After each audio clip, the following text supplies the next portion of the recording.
igihe twateye inzara nyinshi, Imana yabwiye Eliya Fana ujye ku mugezi witwa Kereti hafi ya Yorodani arahigisha. Imana iramureba imenya ko ashonje cyane, maze ibikona bijya kunywa amazi bikamusabira imitima akarya agahaga. Umusaza azabwira Yesu. Yewe nawe yasenze Imana imukiza imitima. Urwara azabwira Yesu. N'umugore w'umusaza yageze mu butayu ashonje cyane, maze n'umwana na buri muntu yenda gupfa kubera kubura icyo kunywa. Maze Abrahamu ashisha Imana hasi ajya kuririra Imana yo mu ijuru. Marayika araza siyamuha amazi mu gikombe gusa, ahubwo amwereka umugezi. Ni uburyo bw'abana bawe uzabwira Yesu. Mu gihugu cya kure cyitwa Nigeriya haba abantu batizera Imana, ahubwo bizera ibintu by'ibidayimoni. Umunsi w'ibidayimoni byigeze kubwira ababyeyi ko akana bari bafite kazasa.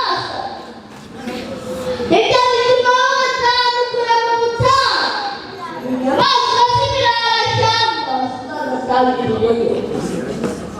Maze abantu beza baraza baragateraga bakajyana n'abarira abandi bana, bakarya n'ibiryo byiza, maze bakitaho bisobanura ibyiringiro. Umunsi ibyiringiro yenda muri batembere, kuko Imana yacu iramutabaye. Nawe abantu b'abakobwa bazagira Yesu.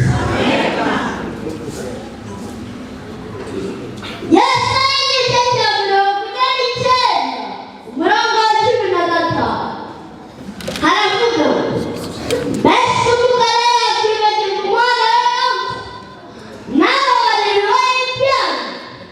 Icyakora bo babasha kwibagirwa, ariko njye sinzakwibagirwa. Petero yaravuze yikoreza amaganya yanyu yose kuko yita kuri mwe. Yesu yabwiye abigishwa bati, mbese umwana yamusaba isi yo kurya ukamwitaga bimurume? Yamusaba umugati ukamwibangana imbiryo mu ntoki? Arakomeza aravuga ati, Data wo mu ijuru azagira ibyo agusaba byose rero. Mbese wishimiye kubwira Yesu ibyawe byose?